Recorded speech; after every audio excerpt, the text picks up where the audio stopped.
દ્વારકા જિલ્લામાં મુસાફરોને સૌથી વધારે હાલાકી, કેમ કે મુસાફરો મોટા ભાગની ટ્રેન રદ થતા અટકી પડ્યા છે। એસટી બસની પણ એવી જ હાલત છે।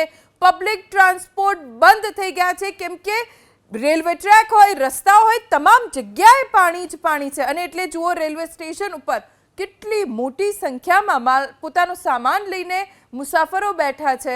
ખંભાળિયા રેલવે સ્ટેશનના દ્રશ્યો છે। ભારે વરસાદના કારણે મુસાફરો રેલવે સ્ટેશન ઉપર જ આશરો લેવા માટે મજબૂર બન્યા છે। ઘણા બધા લોકો જન્માષ્ટમીનો તહેવાર હતો એટલે દ્વારકા પહોંચ્યા હતા, અને માત્ર ગુજરાતમાંથી જ નહીં, દેશ વિદેશથી લોકો દ્વારકા પહોંચ્યા હતા જન્માષ્ટમીને લઈને। અને ગઈકાલે અમે 12 વાગ્યાના સાપરપાટીએ ફસાણા હતા। હજી સુધી બેડવાળો રસ્તો જામનગર જવા માટે ખુલ્યો નથી। ગઈકાલે બપોરે 12 વાગે રિટર્ન અમે ખંભાળી આવ્યા કે ટ્રેનમાં અમે જઈ શકીએ, પણ એ રૂટે હજી ચાલુ નથી થયો। રાતના કાલથી હેરાન થાય છે।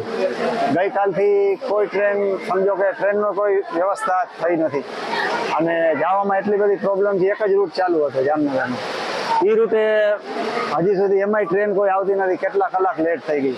સાપર ગેટે 12 વાગ્યાના બ્રેક, 24 કલાકે બ્રેક છે, હજી તંત્ર જાગતું નથી। તંત્રને કરવાનું શું થાય હવે?